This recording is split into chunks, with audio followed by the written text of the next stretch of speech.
Alors que nous abordons le tout dernier droit de notre étude de l'Épître aux Hébreux, de la lettre aux Hébreux, on va terminer, Dieu voulant, la semaine prochaine. Après 36 dimanches, où on a passé à travers tout ce thème principal qu'on veut se rappeler ensemble de l'Épître, qui est Jésus plus que tout.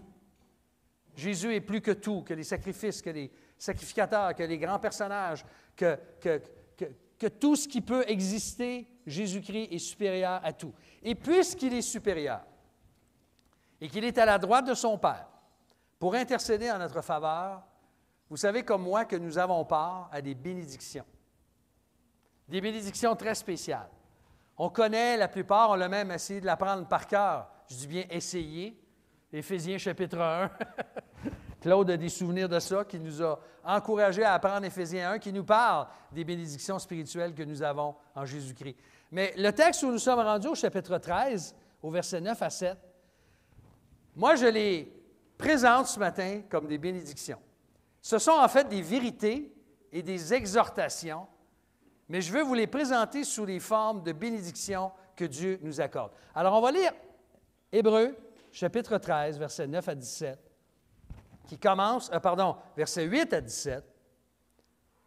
Jésus-Christ est le même hier, aujourd'hui et pour l'éternité.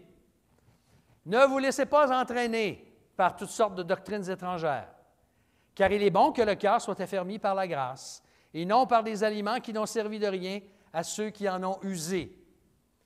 Nous avons un autel dont les desservants du tabernacle n'ont pas le droit de tirer leur nourriture.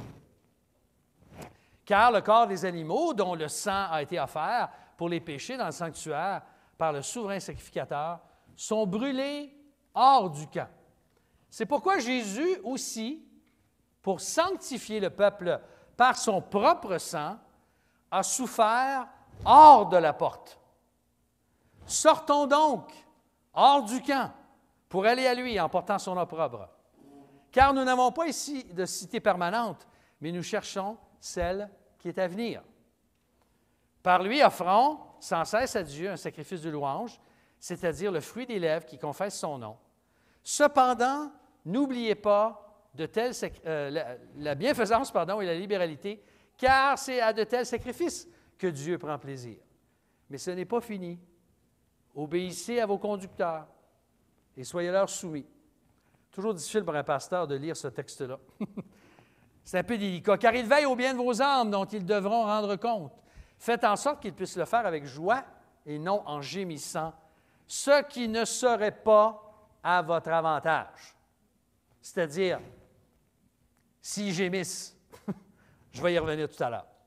Alors, comme j'ai dit, bien qu'elle nous soit présentée comme des encouragements ou des exhortations et des vérités que nous avons, même doctrinales, je veux vous les présenter, ces privilèges-là, justement comme des bénédictions. Des privilèges que Dieu nous accorde en Jésus-Christ. Et on en trouve 6. Alors, il y a 2 semaines, je n'avais pas de point dans mon message. J'ai décidé de me reprendre aujourd'hui. Je vais le doubler le nombre habituel. On va en avoir 6 au lieu de 3. Habituellement, on en a 2 ou 3, mais là, on va en avoir 6. Et évidemment qu'on va passer moins de temps sur chacun. Mais on va regarder 6 bénédictions très précieuses que Dieu a pour nous. La première, c'est que nous avons un Sauveur immuable qui nous garde et nous affermit par la grâce. Jésus-Christ est le même hier, aujourd'hui et pour l'éternité. Ne vous laissez pas entraîner par toutes sortes de doctrines étrangères. Ne vous laissez pas entraîner. J'ai mentionné il y a 2 semaines, lors du dernier enseignement, que ce que nos prédécesseurs et nos conducteurs ont enseigné, ce Jésus qu'ils ont enseigné, qu'ils ont aimé, qu'ils ont servi, qu'ils ont suivi tout au long de leur vie, ils l'ont fait connaître avec persévérance et endurance, et maintenant, malgré toutes les modes qui passent, malgré tout ce qui peut arriver, jusqu'au bout de la course, eux ont marché, mais Jésus-Christ demeure le même. Même si les modes passent et même si nos conducteurs passés sont décédés, sont maintenant avec le Seigneur. Ils nous ont fait connaître le Seigneur Jésus avec persévérance et endurance. Maintenant, ce Sauveur-là n'a pas changé. Il est le même hier, aujourd'hui et pour l'éternité. Ça rejoint ce que Malachie nous dit au sujet de Dieu. Dieu lui-même dit dans Malachie 3,6, « Car c'est moi l'Éternel, et je n'ai pas quoi? Je n'ai pas changé. Je n'ai pas changé. » Puisque Christ est le même pour l'éternité, sa permanence parfaite nous garde également de la séduction des fausses doctrines, des enseignements erronés, des modes qui passent puis qui disparaissent et qui peuvent nous éloigner de la centralité de Christ et de l'Évangile, de la simplicité de l'Évangile. Vous avez remarqué comment l'auteur les qualifie, ces doctrines-là. Il dit qu'elles sont de toutes sortes et elles sont étrangères. Parfois, à écouter certains, je me dis, mais où est-ce qu'il est allé chercher ça? Ils sont ingénieux, les gens, hein, pour nous sortir des doctrines de toutes sortes et étrangères. Et ce que ces choses-là peuvent faire, elles peuvent nous entraîner avec elles, provenant de l'imagination ingénieuse, humaine, et non du Seigneur qui ne change jamais. C'est pour ça qu'il le dit aussi dans ce contexte-là. Jésus-Christ est le même par rapport au conducteur, mais il est le même par rapport aux doctrines qu'on entend. Ce qu'il est, ça n'a pas changé. La plupart des fausses doctrines remettent toujours en question une chose. À peu près toutes les sectes sont pareilles. Elles remettent en question, oui, la divinité, j'entends Jean-Pierre, mais plus que ça. Il y en a qui croient à la divinité de Jésus dans les sectes. Mais ils remettent toujours à peu près en question le salut par la grâce seule. Il faut faire quelque chose pour gagner son ciel. Il faut adopter le point de vue du gourou si tu veux avoir l'espérance, même pour certains, d'aller au ciel. La vie chrétienne qui est vécue dans la grâce, par la grâce, qui est un salut par la grâce, sont toujours ébranlés dans les sectes et les doctrines étrangères. Et plusieurs faux docteurs, au premier siècle, même dans le contexte historique, imposaient, probablement c'est ce qu'on pense d'après le texte, ils imposaient aux gens un système d'observation alimentaire, comme si un aliment pouvait te rapprocher de Dieu. Le bacon peut t'éloigner de Dieu, mais le chou, par exemple, ah ben ça, là, tu sais, je niaise ici, je suis désolé, là, mais l'apôtre Paul nous-mêmes, il dit dans Romains 14, on l'a vu la semaine passée, on n'a pas vu ce verset-là, mais il le dit dans la suite du texte, qu'il n'y a pas un aliment qui peut nous rapprocher de Dieu. Ce n'est ni la viande ou le fruit ou les légumes qui nous rapprochent de Dieu. Ce que vous mangez, évidemment, si vous mangez juste des chips, du chocolat, des bonbons, puis des boissons gazeuses, c'est sûr que votre corps va être affecté, ou du Big Mac 3 fois par jour, on se comprend, mais ce n'est ni le végétalisme, ni tel régime, keto ou tous les autres qui vont nous rapprocher de Dieu. Ce que tu manges n'a pas un effet direct sur ta santé spirituelle. Ça peut en avoir, bien sûr, si tu te nourris mal. Mais vous comprenez où il veut aller, là? Où est-ce que l'auteur vient? Où va, plutôt, ça fait penser à ce qu'à 1 Timothée chapitre 4, l'apôtre Paul, dans Timothée 4, versets 3 à 5, il parlait des gens, des faux discoureurs, qui, encore là, des gens qui avaient des doctrines étrangères, prescrivaient de ne pas se marier, de s'abstenir d'aliments que Dieu a créés, pour qu'ils soient pris avec action de grâce par ceux qui sont fidèles et qui connaissent la vérité. Or, tout ce que Dieu a créé est quoi? Je ne l'entends pas. Tout ce que Dieu a créé est bon et rien n'est à rejeter pourvu qu'on le prenne avec action de grâce. Car tout est sanctifié par la parole de Dieu et par la prière.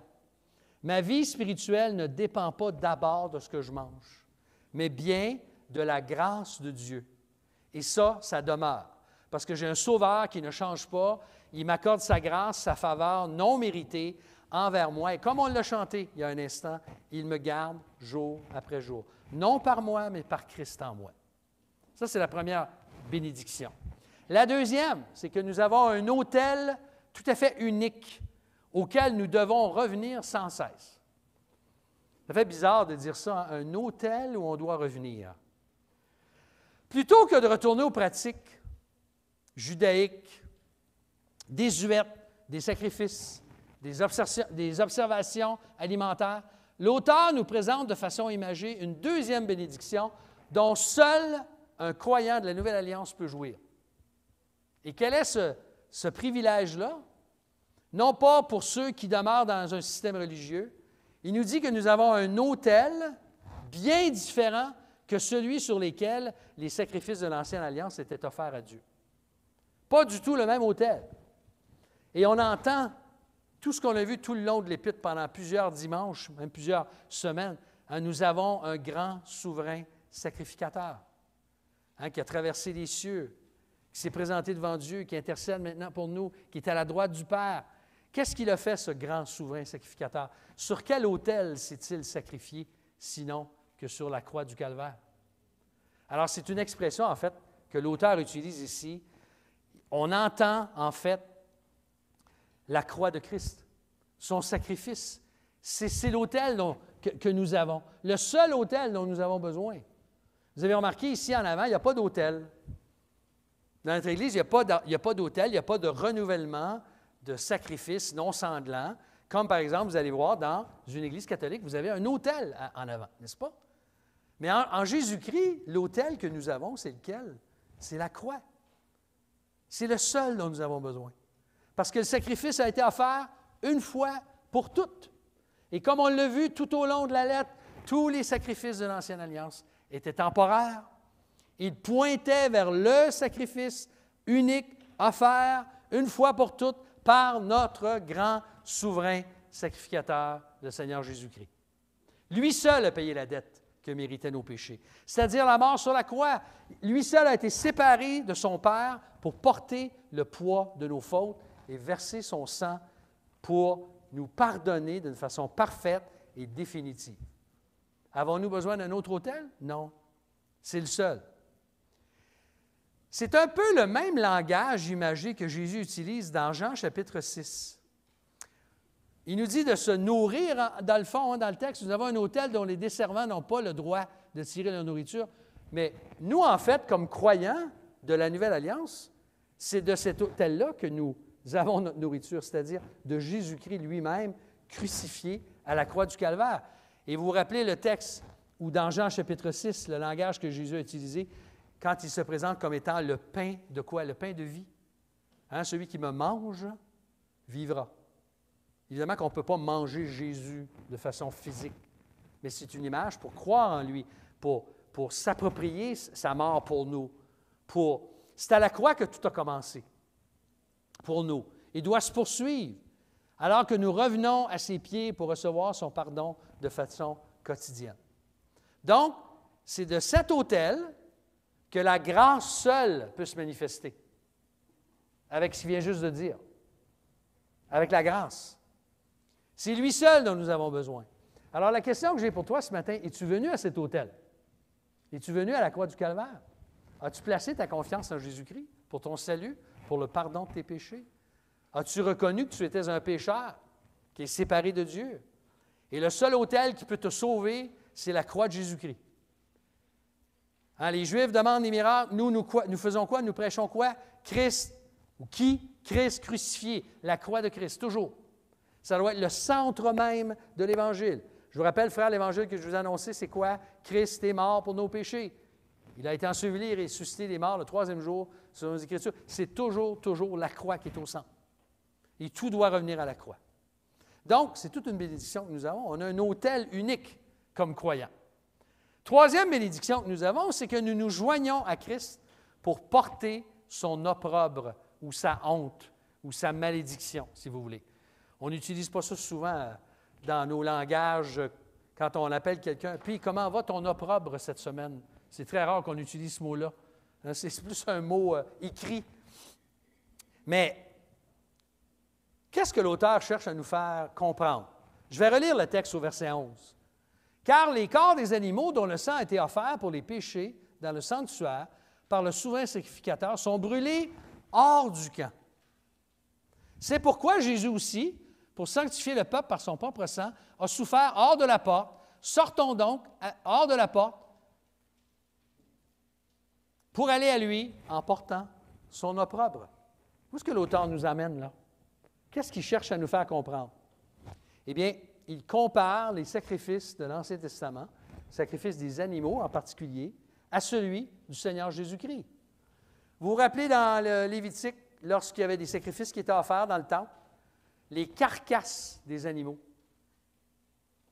On ne brûlait pas tout sur l'autel, là. Les carcasses des boucs et des taureaux qui étaient offerts, eh bien, ils étaient transportés, amenés à l'extérieur du camp. Toujours. Donc, du temple aussi, pour être brûlés. On les brûlait dans cet endroit-là. Et de la même manière, l'auteur prend l'exemple en disant que Jésus, il est mort non pas dans la ville de Jérusalem, mais il est crucifié sur le mont Golgotha, au calvaire, au lieu du crâne, hors de la ville de Jérusalem et de ses portes.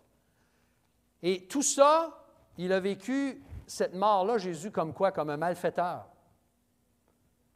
Un cantique qu'on chante, je me rappelle, Esther m'en parlait souvent.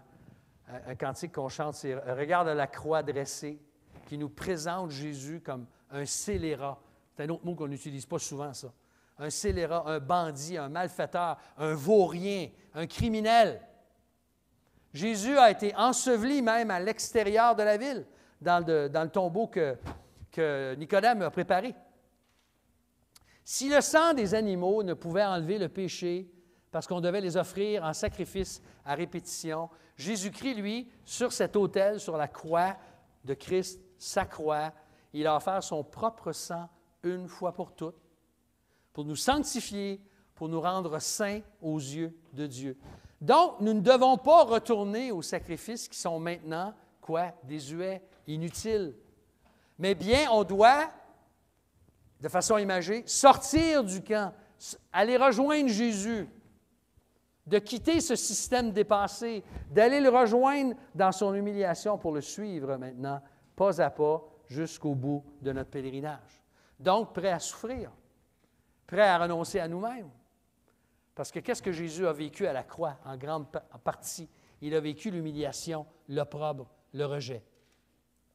Donc, ce lieu d'exclusion, parce que c'en était un pour un Juif qui était crucifié à l'extérieur des portes de Jérusalem, ce lieu d'exclusion devient en fait pour nous quoi? Un lieu de privilège, un lieu même d'honneur, parce qu'on suit Jésus-Christ. On le rejoint, on marche sous ses traces, dans ses traces. Selon le chapitre 12, verset 1, il est dit que Jésus a supporté la honte de la croix. Il a porté l'opprobre. Et comme l'auteur nous avait exhortés à courir la course de la vie chrétienne, les yeux fixés sur lui, qu'est-ce qu'on fait maintenant dans la vie chrétienne? On suit le Seigneur Jésus. On le suit là où il est allé et on marche, on porte notre croix à notre tour. Un disciple de Christ, par définition, devrait être disposé à subir l'humiliation, l'incompréhension, même le mépris d'un monde qui le rejette et qui refuse son salut et son offre de pardon. Donc, nous avons le privilège, frères et sœurs, de nous joindre à Jésus, de le suivre. Donc, on se joint à lui pour porter son opprobre. Et là, l'auteur, on dirait encore, qu'il fait un autre petit détour, verset 14, « Car nous n'avons pas ici de cité permanente, mais nous cherchons celle qui est à venir. » C'est quoi le quatrième privilège que nous avons? Nous avons une cité incomparable à rechercher en tant que croyants. Regardez avec le lien intéressant qu'on peut faire avec ce que je viens juste de partager. Christ est mort hors de la ville. Ce n'est pas cette cité-là qu'on recherche. Ce n'est pas la Jérusalem d'en bas qu'on doit rechercher avec son système de sacrifice passé.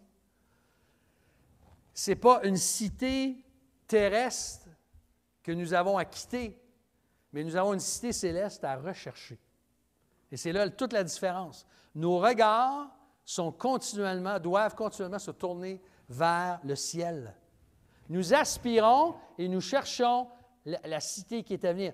C'est ça notre espérance, frères et sœurs, dans nos souffrances, dans nos deuils, dans la persécution, dans toutes les souffrances que quelqu'un peut vivre. Qu'est-ce qui va nourrir son espérance sinon qu'un jour, il sera dans la cité céleste où il n'y aura plus ni larmes, ni deuil, ni difficulté, ni souffrance, ni cheveux blancs, ni boutons, ni tout ce que vous voulez. Tout ce que vous voulez, tout ce qui peut vous déranger dans votre vie, ça n'existera plus. Et peu importe où on vit sur la terre en ce moment. C'est intéressant. Moi, je ne tiens pas pour acquis que c'est seulement des Canadiens sur place qui écoutent peut-être sur YouTube l'enseignement de ce matin. Mais je pense à plusieurs dans l'Église ici, là.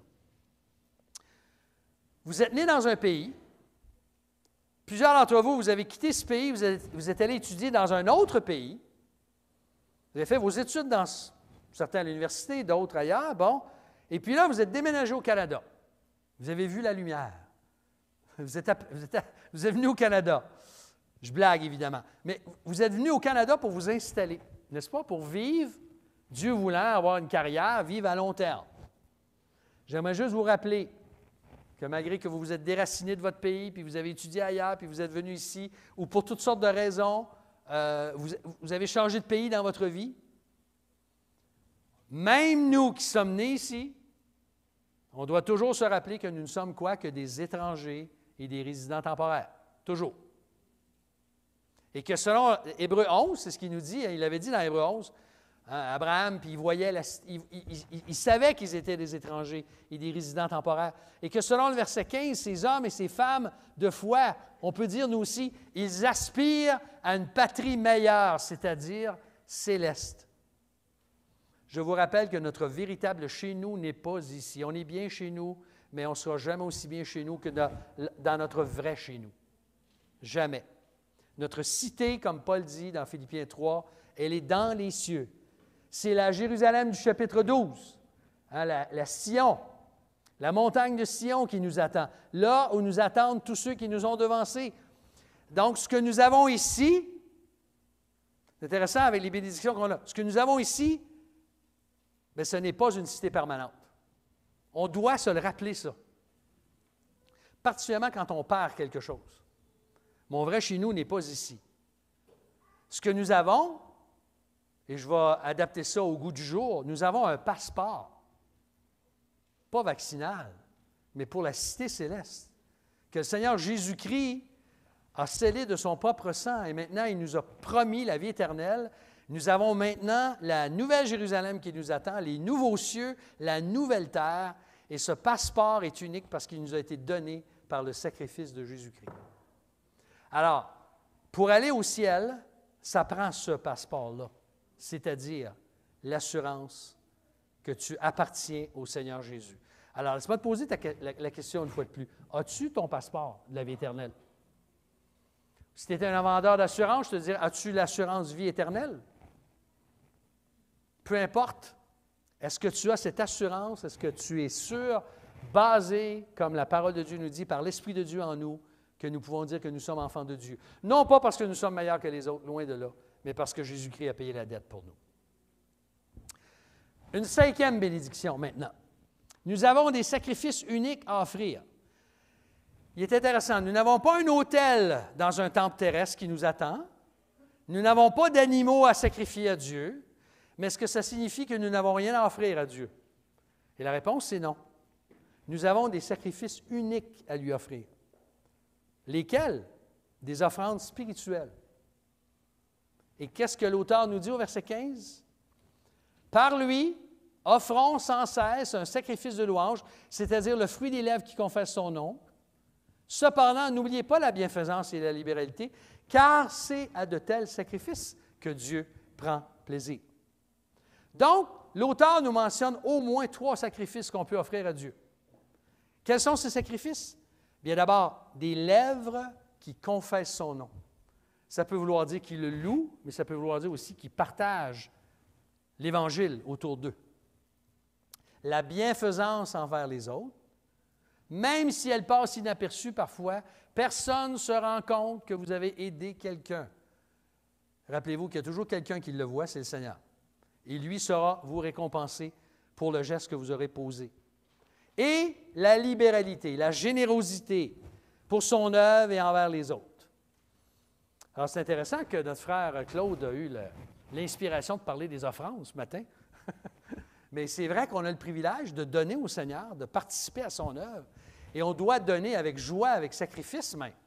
Il faut que ça nous coûte quelque chose. La Bible est très claire sur on ne donne pas à Dieu notre superflu. On donne de notre même, de tout ce que le Seigneur nous a donné. Alors, nos lèvres qui le louent, qui parlent de lui, nos actes de bienveillance, de compassion, d'entraide, un cœur généreux, toutes ces choses-là, nous devons les offrir au Seigneur. C'est ce genre de sacrifice-là que Dieu aime. Si l'auteur nous avait dit un petit peu plus tôt dans le chapitre de ne pas oublier l'hospitalité, ni nos conducteurs du passé, il nous dit aussi, n'oubliez pas, quoi? La bienfaisance et la libéralité. Ces sacrifices montent à Dieu comme un parfum de bonne odeur. Lorsque l'apôtre Paul, dans Philippiens 3, il a remercié les Philippiens de le soutenir financièrement, il dit vos offrandes, vos dons, hein, il n'avait rien demandé, mais il dit, il monte à Dieu comme un parfum de bonne odeur. Quelle belle image! Et justement, c'est en ligne, c'est tout à fait en accord avec ce que Paul nous dit ailleurs dans Romains chapitre 12, verset 1. « Je vous exhorte donc, frères, parce que ça commence avec nous-mêmes comme sacrifice, par les compassions de Dieu, à offrir vos corps comme un sacrifice vivant, saint, agréable à Dieu, ce qui sera de votre part un culte raisonnable. » Voyez-vous, Jésus-Christ a tout à faire, lui. Il a payé la dette. Il n'y a plus de sacrifice pour nos péchés. Mais maintenant, qu'est-ce qu'on doit faire, nous? En réponse, il y en a juste une. On s'offre au Seigneur. On dit, Seigneur, non pas toi, suis-moi, mais je veux répondre à ton toi, suis-moi. Me voici, prends-moi, envoie-moi, utilise-moi là où tu me places. Je vais être un sacrifice vivant, saint, agréable à Dieu. Et l'apôtre Paul nous dit même que c'est de notre part un culte raisonnable, une offrande qui plaît à Dieu. Donc, nos corps et nos cœurs à son service sont pour lui des sacrifices que Dieu reçoit avec plaisir. On arrive à la dernière bénédiction. Nous avons des conducteurs. Alors, il a fallu que je formule ça, il a fallu que je fasse un petit peu preuve d'imagination. Hein, le verset dit, « Obéissez à vos conducteurs et soyez-leur soumis. » Alors, je l'ai reviré de bord, puis j'ai mis, nous avons des conducteurs avec qui collaborer pour notre bien, mais le leur aussi. Il n'y a pas beaucoup d'endroits où il est mentionné dans l'Écriture comment on peut être une bénédiction pour ceux qui nous conduisent. Mais c'est un privilège d'avoir des conducteurs, n'est-ce pas? Je vous rappelle que tous ceux que le Seigneur suscite, ils auraient pu choisir de faire autre chose que d'être pasteur, que d'être ancien, que de servir dans l'Église. Ils auraient pu choisir de faire autre chose. Tu vois, contrairement aux faux docteurs qui égarent les gens puis qui les éloignent de la simplicité de Christ et de son Évangile, Dieu a fait des dons à son Église, selon Éphésiens 4, en lui accordant des conducteurs. Des bergers qui ont à cœur particulièrement quoi? Le bien-être des brebis. Non pas comme les mercenaires dans Jean 10, mais comme des vrais bergers qui veillent sur les âmes de ceux et celles que le Seigneur leur confie. Des conducteurs qui aiment le Seigneur, il n'y a pas de plus grande richesse, dans le fond, pour une Église qui veut progresser. Ça va détonner partout dans l'Église. Des conducteurs qui se soucient de notre croissance et de notre santé spirituelle. Maintenant, moi, le verset, comme pasteur, je me sens toujours un petit peu difficile à partager. Obéissez à vos conducteurs et soyez-leur soumis. Comment on parle de ça? Puisque moi-même, je suis un conducteur. Bien, même si ces mots-là peuvent nous chatouiller un petit peu puis nous rendre un peu mal à l'aise, parce qu'au Québec, on aime tellement ça, se faire dire d'être obéissant puis soumis. Hein, ça a fait la... C'était quoi le mot que Mme Guilbeault... Docile, c'est ça. Je l'avais, il était là en arrière. Hein, on voulait avoir des gens dociles pendant la pandémie. Puis ça a fait réagir beaucoup de gens. Et ça nous chatouille un peu, mais pourquoi est-ce que le Seigneur nous demande d'être soumis aux conducteurs? Parce qu'ils sont plus brillants que nous? Ils sont parfaits? Non, je peux vous... Demandez à mon épouse, elle va vous le dire, puis mes frères avec qui je travaille, qui servent le Seigneur, sont loin d'être parfaits. Est-ce qu'on est sans péché? Non. Parce qu'on ne fait jamais d'erreur? Non. Parce qu'on est toujours d'accord avec tout? Non. Parce qu'ils sont toujours sages dans toutes leurs décisions? Non. Les meilleurs pasteurs et les meilleurs anciens, je vous rappelle, font des erreurs, sont des pécheurs. Puis ce n'est pas parce qu'on est toujours en accord avec eux que Dieu nous demande de collaborer avec eux. Nous le faisons par amour et reconnaissance dans le contexte du Dieu pour qui nous donnons notre vie en sacrifice. Si nous refusons de nous soumettre aux autorités que Dieu a instituées dans l'Église, j'en ai déjà parlé de ça l'an dernier lorsqu'on parlait de la désobéissance civile et la soumission aux autorités. Quand on a de la misère à se soumettre à n'importe quelle autorité, c'est symptomatique. En partant, moi je le vois tout de suite. Lumière rouge, problème de soumission à Dieu d'abord. C'est toujours là que ça commence. Si je me soumets à Dieu, je vais être capable de travailler avec des gens avec qui je ne suis pas toujours parfaitement d'accord, parce qu'on veut collaborer. Je le fais par amour et reconnaissance à Dieu que j'adore. C'est lui que j'adore. Nous collaborons avec les conducteurs parce que Dieu leur a confié la tâche exigeante de prendre soin du peuple de Dieu. C'est intéressant, on n'a pas une grande liste d'attente qui se bouscule à la porte. Moi, j'aimerais ça être ancien dans l'Église, parce que les gens savent que c'est exigeant être ancien. C'est exigeant pour soi-même, c'est exigeant pour sa famille, tu prends soin, tu es au courant de toutes sortes de choses dans la vie des gens. L'apôtre Paul, dans Corinthiens, il parle du souci de toutes les églises. Et puis moi, je disais, hey, Seigneur, j'en ai assez juste des soucis de notre Église, puis des noms, puis des personnes, puis des situations. Je suis au courant de beaucoup de choses. Et comme mon frère Bernard Maurras me disait souvent, il me le rappelait, dans Proverbe, hein, celui qui augmente sa science ou sa connaissance, qu'est-ce qu'il fait? Il augmente sa douleur.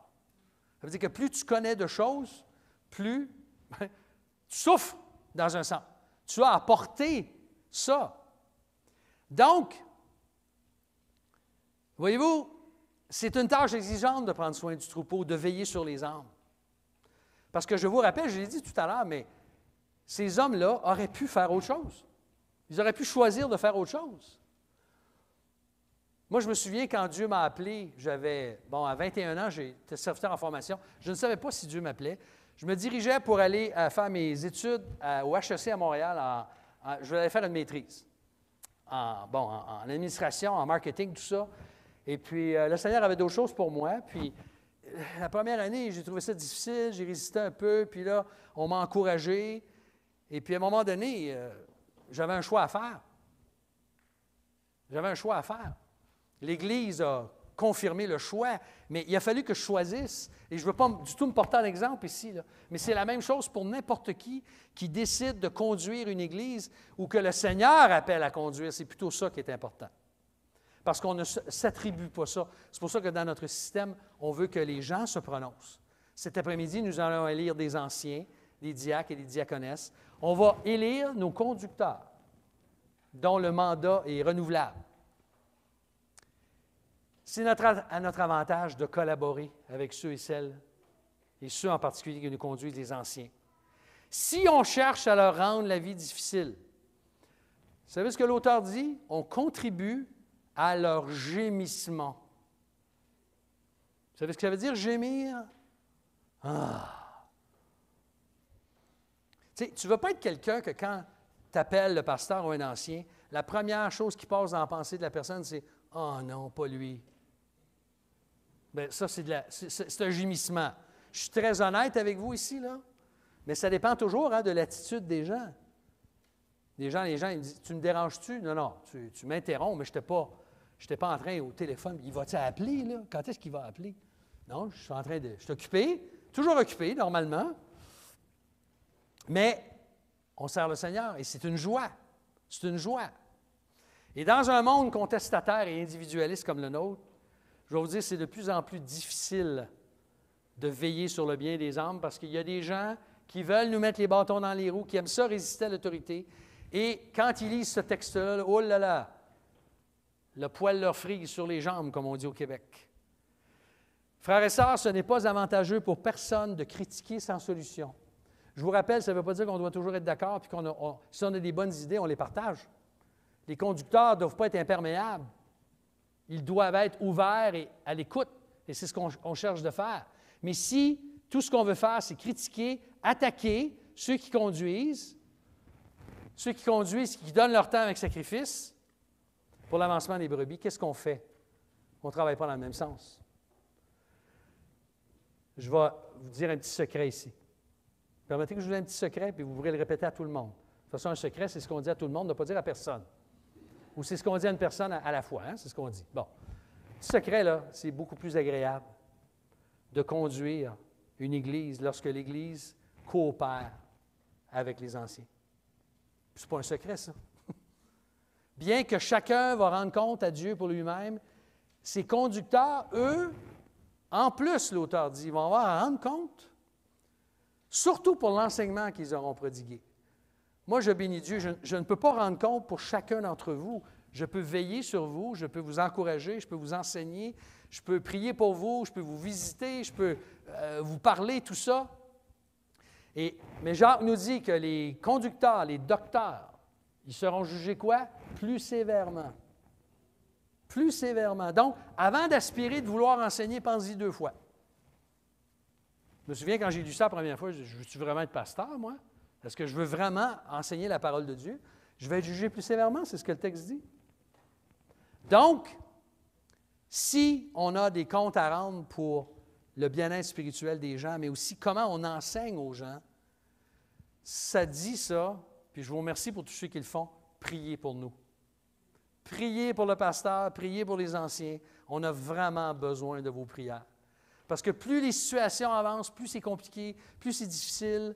La pandémie, là, je vous rappelle que je n'ai pas pris de cours en théologie pastorale, comment diriger une Église en pandémie. Personne n'a fait ça. Dans la société, personne n'avait vu ça venir. Mais on doit se rappeler que nous attendons la cité céleste. Nous servons le Seigneur ensemble et nous sommes appelés à collaborer avec nos conducteurs dans un esprit de soumission et d'obéissance. Nous soumettons toujours, ça c'est pas ici, mais c'est dans Éphésiens, les uns aux autres dans la crainte du Seigneur Jésus-Christ. C'est toujours, ça va ensemble. Alors, un autre secret que je vais vous dire, je peux bénir Dieu que je ne conduis pas l'Église en gémissant. Puis ni les anciens, je ne pense pas qu'on gémisse, pas trop, hein, Claude? Je regarde Claude, mais il y avait Jean-Pierre qui termine son mandat aujourd'hui officiellement, dont je profite de l'occasion pour le remercier encore une fois en public pour le travail qu'il a fait pendant plusieurs années. On est ensemble et on veut conduire le Seigneur ensemble et on veut le faire avec joie. C'est à votre avantage. Si on est heureux, je ne sais pas si on peut dire happy pastor, happy board, happy church, mais ça aide quand le pasteur est heureux puis est joyeux et qui peut conduire avec une collaboration des gens. Pas parce qu'ils sont toujours d'accord, je le répète. On a tous des choses reprochables, dans le fond, mais on veut avancer ensemble pour la gloire de Dieu. Alors, bien-aimés, en Jésus-Christ, regardez toutes ces bénédictions que le Seigneur nous présente dans ce texte. Il y en a 6, je vous les répète. Nous sommes bénis parce que nous avons un Sauveur qui ne change pas, qui nous garde et qui nous affermit par grâce. Nous avons un autel unique auquel nous devons revenir sans cesse. Nous nous joignons à Christ pour porter son opprobre. Et nous avons une cité incomparable à rechercher, des sacrifices uniques à offrir et des conducteurs avec qui collaborer pour notre bien et leur bien. Il y a peut-être un de ces privilèges-là que tu as oublié récemment ou négligé dans ta propre vie. Lequel? Pense-y un instant. Dans lequel aurais-tu en ce moment du progrès à faire? Que ce soit avec les conducteurs, mais que ce soit dans ta communion avec le Seigneur, d'abord. Peut-être que tu doutes en ce moment que le Seigneur a changé avec l'épreuve que tu vis. Peut-être que tu as des doutes à savoir si le Seigneur te garde. J'aimerais te rappeler, Jésus-Christ le même hier, aujourd'hui et pour l'éternité. Comment se porte notre communion avec Christ et avec son Église? Suivons Jésus-Christ. Sortons hors du camp pour être avec lui. Allons vers la croix. Suivons-le, lui, le chef de l'Église. C'est lui qui est Jésus-Christ, qui est la tête de l'Église. Ce n'est pas nous. Les anciens, on est des conducteurs, on est des serviteurs. C'est Christ qui est le chef. Il nous guidera comme un bon berger conduit ses brebis. Courbons-nous ensemble pour prier. Seigneur, merci pour ta parole. Merci pour la richesse de ta parole, pour la pertinence qu'elle a encore aujourd'hui dans nos vies. Seigneur, je veux te louer encore ce matin que tu es le même hier, aujourd'hui et pour l'éternité.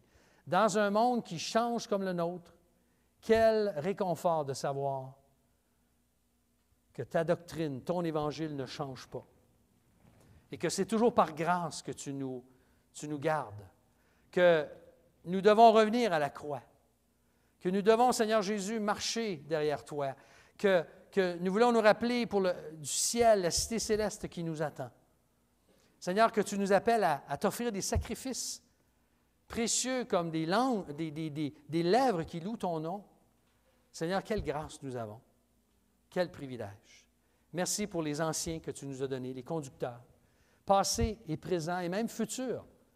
Seigneur, nous te prions que tu puisses nous donner de vivre à la lumière de ces bénédictions, parce que c'est en Jésus que nous te le demandons pour cette semaine, alors que nous travaillerons demain matin, Seigneur, ou même ce soir peut-être pour certains ou d'autres. Je te prie que tu puisses nous fortifier et nous rappeler ces vérités, qu'on puisse les méditer jusqu'à la fin, parce que tu es digne, Seigneur Jésus, de recevoir toute gloire, tout honneur, toute action de grâce au siècle des siècles. Amen.